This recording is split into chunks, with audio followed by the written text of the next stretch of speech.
অন্তর্বর্তী সরকার নির্বাচিত নয়, ম্যান্ডেট নেই, তাই যৌক্তিক সময়ে সংস্কার করে নির্বাচন দিতে হবে। তা না হলে সরকার ক্ষমতায় থেকে যেতে চায় না, এমন ভ্রান্ত ধারণা তৈরি হবে বলে মন্তব্য করেছেন বিএনপির মহাসচিব মির্জা ফখরুল ইসলাম আলমগীর। স্যান্ডেলিনা সো, রূপচর্চায় আভিজাত্য। প্রেস ক্লাবে মাওলানা ভাসানীর ৪৮তম মৃত্যুবার্ষিকী উপলক্ষে আয়োজিত এক আলোচনা সভায় এসব কথা বলেন তিনি।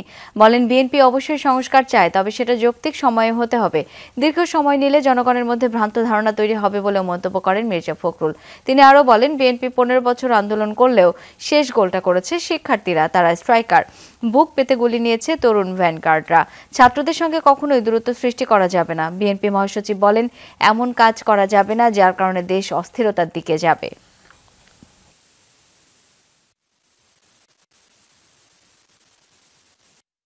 দ্রুত নির্বাচন হওয়াতে এই দেশের জন্য, জাতির জন্য মঙ্গল।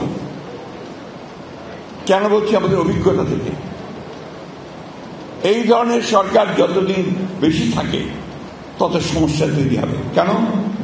এর তো ম্যান্ডেট নাই, এর তো নির্বাচিত সরকার নয়। এর পেছনে শক্তিটা কোথায়?